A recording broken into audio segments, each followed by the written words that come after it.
গরুপণ loan নেওয়ার পরে কিস্তিটা দিতে পারেনি, কিস্তিটা না দেওয়ার কারণে বাড়িতে যে কি বলেছে, হ্যাঁ লোনের লোক এসে তারপরে ও ঘৃণাতে ট্যাবলেটটা খেলে।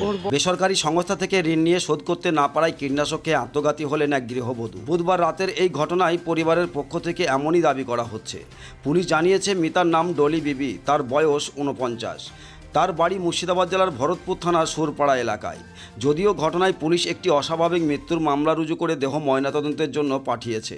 মিতার পরিবার সূত্রে জানা গিয়েছে, ওই গৃহবধূ একটি বেসরকারি সংস্থার কাছে কয়েক মাস আগে 50,000 টাকার ঋণ নিয়েছিলেন, কিন্তু তিনি ঠিকমতো ঋণ পরিশোধ করতে পারছিলেন না, যার ফলে সংস্থার কর্মীরা তাকে অপমান করতে থাকে বলে অভিযোগ।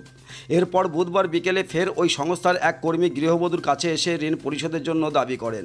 তার কিছুক্ষণ পর গৃহবধূ নিজের বাড়িতেই সেলফক জাতীয় কীটনাশক খেয়ে আত্মহত্যার চেষ্টা করেন। পরে তাকে ভরতপুর গ্রামীণ হাসপাতালে নিয়ে যাওয়া হলে চিকিৎসকরা মৃত বলে জানান। মিতার স্বামী হীরা শেখ বলেন, স্ত্রী ঋণ নিয়েছিল সেটা আমার জানাই ছিল না, ঋণ পরিশোধ করতে না পারার কথাও আমার জানা নেই, জানলে এমন ঘটনা ঘটতো না। যদিও মিতার কাকা শ্বশুর ডালু শেখ বলেন, ঋণ পরিশোধ করতে না পারার জন্য সংস্থার লোকজন বারবার অপমান করছিলেন, সেই অপমান সহ্য করতে না পেরেই অভিমানে আত্মঘাতী হয়েছেন।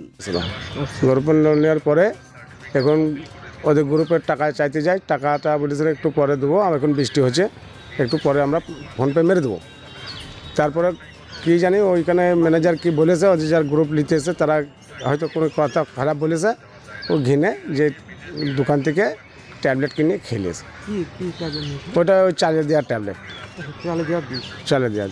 আচ্ছা, আমরা শুনলাম নাকি ওর স্বামী ড্রিম11-এ টাকা লাগিয়ে জুয়ো খেলেছিল, তার জন্য। না মিথ্যা কথা, ওর স্বামীর মেলা টাকা, ওর স্বামী ওই জানতো না, স্বামী জানতো না কে গ্রুপ লোন নিয়েছে।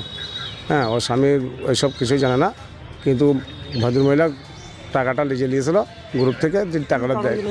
হ্যাঁ, কী কারণে টাকাটা নিয়েছিল? কোনো কারণে টাকাটা নিয়েছে, হয়তো মেয়ে ছেলে কোনো হয়তো লাগিয়ে দিয়েছে সংসারে, কোনো কিছু করেছে হয়তো। কত টাকা নিয়েছিল গ্রুপ থেকে? 50,000 টাকা লোন না দিতে কারণে? হ্যাঁ, যে হয়তো কিস্তিটা দিতে পারেনি, কিস্তিটা না দেওয়ার কারণে ও ম্যানেজার ওদের বাড়িতে যে কি বলেছে, হ্যাঁ লোনের লোক এসে তারপরে ও ঘৃণাতে ট্যাবলেটটা খেলে। ওর বড় কোনো ড্রিম11-এ টাকা বা কোনো কিছু? না না না না, কোনো জুয়ো খেলতো না, ওর যার স্বামী কোনো জুয়ো খেলে না, টাকা না, ও মাছের ব্যবসা করে।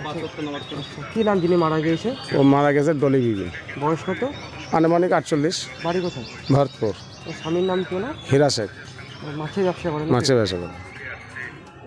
আপনি কি হচ্ছেন? আমি চাচা শ্বশুর হচ্ছি। আপনার নাম? ডালু শেখ। আপনার পছন্দের মোবাইল হ্যান্ডসেট ক্রয় করতে আসুন এক্সক্লুসিভ শোরুম রনি টেলিকম। এখানে টিভিএস, বাজাজ ও স্যামসাং ফাইন্যান্সের মাধ্যমে Oppo, Vivo, Realme, MI, OnePlus, iPhone কিস্তিতে মোবাইল পাওয়া যায় এবং পুরনো মোবাইল এক্সচেঞ্জ করা হয়। আমাদের ঠিকানা ভরতপুর বাজার আলিয়া হাই স্কুলের সন্নিকটে, ভরতপুর, মুর্শিদাবাদ। মোবাইল নম্বর 8170880886।